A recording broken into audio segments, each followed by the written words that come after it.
Bonjour Stéphanie. Alain, tu es créateur de coiffure Tout à fait. professionnel. Mhm. Tu exerces au sein du salon de coiffure Robin Gauthier à Saint-Joseph. Oui. Nous avons Bénédicte qui a 27 ans. Bonjour Bénédicte. Bonjour Bénédicte. Qui voudrait connaître ton plus profond secret. Quelque chose que tu caches au fond de toi-même depuis des années, qui n'est pas très connu. Qu'est-ce que tu peux nous dire? Alors, j'ai un secret. Il se passe ici au salon de Saint-Joseph, tous les 2 mois environ, quelque chose d'assez extraordinaire. Qu'est-ce qui se passe?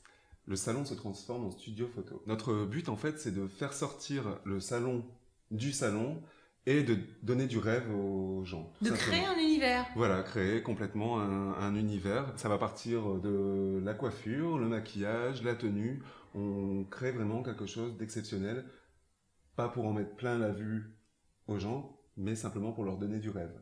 Alors, peut-être pour leur donner du rêve, et peut-être toi aussi assouvir des fantasmes, entre guillemets, de coiffeurs, parce que on connaît les créations des coiffeurs et on se dit parfois que vous devez être un petit peu frustré. Et donc, vu tout ce que tu nous montres en création, ça te permet de faire ressortir ce que tu as? Alors tout à fait, pour nous c'est vraiment, on s'éclate à faire ça. Donc avec mon associé, on décide d'un thème.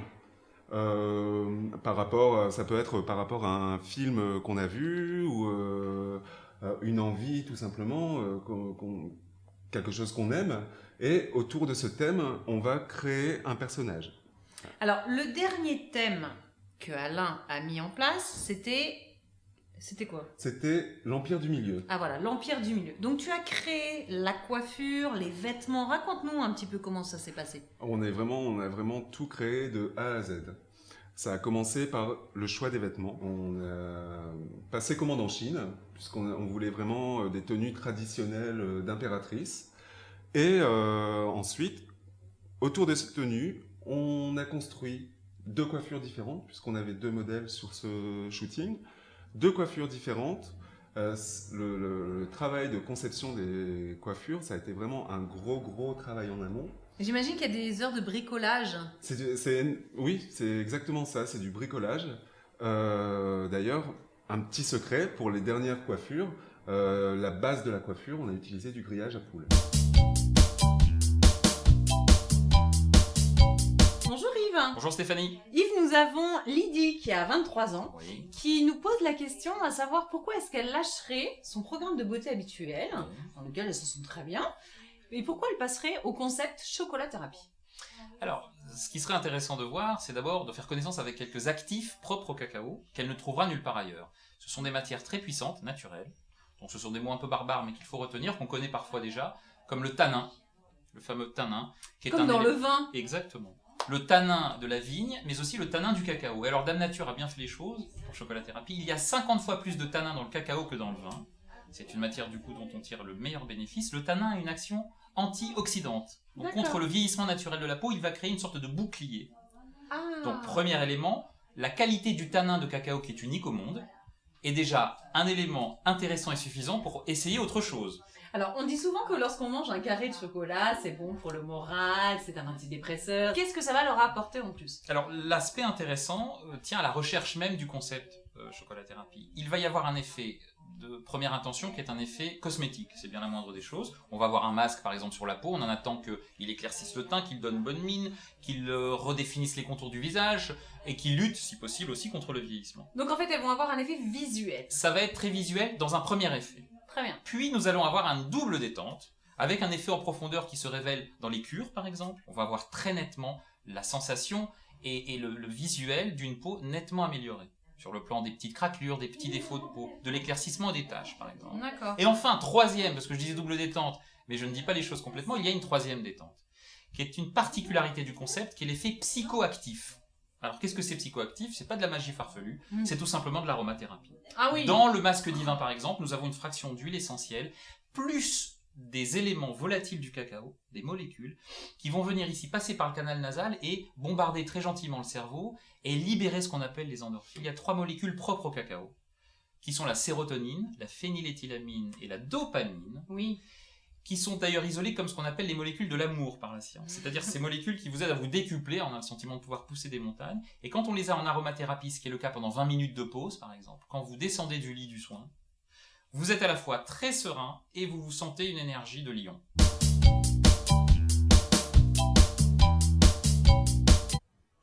Bonjour Tristan. Bonjour Mélanie. Tristan, tu es directeur d'un club de plongée dans le sud. Oui, Ensemble, on va répondre à la question de Caroline. Caroline, elle a 22 ans et elle aimerait faire de la plongée, sauf qu'elle trouve que ça coûte cher. Donc, eh bien, elle nous demande si ça vaut le coup d'investir dans l'achat de son matériel de plongée. alors évidemment Mélanie, le matériel de plongée coûte cher. On en a un exemple derrière. C'est tout ce qu'il faut pour faire ton baptême Il de faut plongée. tout ça. Tout ça Alors, il y a juste quoi pour toi. Donc il y a masque pour voir, les palmes pour se déplacer, les gilets pour flotter et porter la bouteille qui nous sert de réserve d'air, les détendeurs pour pouvoir respirer et évidemment la combinaison pour ne pas avoir froid. Donc au total, par équipement, on peut compter 1000 euros. 1000 euros. 1000 euros par équipement. Ah Donc ouais. effectivement, sous un certain nombre de plongées, aucun intérêt d'acheter son matériel. Tout à fait. Il vaut mieux payer un petit surcoût par plongée. Et quand vous arriverez à un certain nombre de plongées à l'année, vous pourrez décemment envisager l'achat du matériel de plongée. Caroline, Tristan t'a répondu. Si tu comptes plonger toutes les semaines, évidemment, peut-être que ça vaut le coup d'investir dans ton matériel. À moins de une plongée par semaine, ça risque d'être compromis. Il vaut peut-être mieux aller voir Tristan dans son club de plongée, qui en plus assure l'assurance et le savoir-faire, parce que j'imagine que ce n'est pas parce que Caroline a son matériel qu'elle va pouvoir plonger comme ça en mer. Effectivement, c'est une activité qui comprend des règles et des risques, puisque sous l'eau. Donc, première règle, ne jamais plonger seul. Et ensuite, connaître tous les risques et les dangers du milieu pour Donc, les éviter. Il y a des diplômes à passer? Il y a des diplômes, des formations qui sont séquencées en savoir-être et savoir-faire. Donc, ça peut commencer par le plongeur encadré à 12 mètres. Et ensuite, on peut terminer avec le plongeur autonome à 60 mètres. Et au milieu de tout ça, nous avons toute une pléiade de niveaux intermédiaires qui vous permettront d'évoluer au fur et à mesure. Donc Tristan te résume la chose, Caroline. Non seulement, en plus de ton matériel qui est onéreux, tu vas devoir passer des formations et des diplômes qui certainement coûtent cher aussi. Effectivement. Et puis t'assurer, donc autant louer ton matériel et en plus avoir un animateur et la bonne humeur d'un club de plongée. Merci Caroline, merci Tristan. Plaisir. Bonjour Christelle. Bonjour Mélanie. Christelle, tu es psychologue. Oui. Ensemble, on répond à la question de Flo. Flo a 23 ans et son chéri aimerait bien qu'elle lui fasse une fellation. D'accord. Sauf qu'elle a un souci, elle n'aime pas ça. D'accord. Alors, comment elle peut faire? Déjà lui dire des choses clairement. Je veux dire, en matière de sexualité, il n'y a pas de normes. Donc, et l'important est de se faire plaisir, autant l'un que l'autre. Donc, ne rien s'imposer, ne faire que les choses qui nous conviennent et le faire en communiquant. Oui, parce que j'allais te dire, Christelle, que peut-être que son chéri va se sentir rejeté, va penser qu'elle ne l'aime pas vraiment si elle ne veut pas lui faire de fellation. D'où l'intérêt de dire les choses sans tabou. Elle a certainement ses raisons pour ne pas avoir envie de faire ça. Et elle peut lui dire, il est je pense tout à fait capable de comprendre ça, mais elle peut aussi le rassurer, lui dire qu'elle l'aime et faire d'autres choses qui puissent le combler sans pour autant qu'elle se force. D'accord.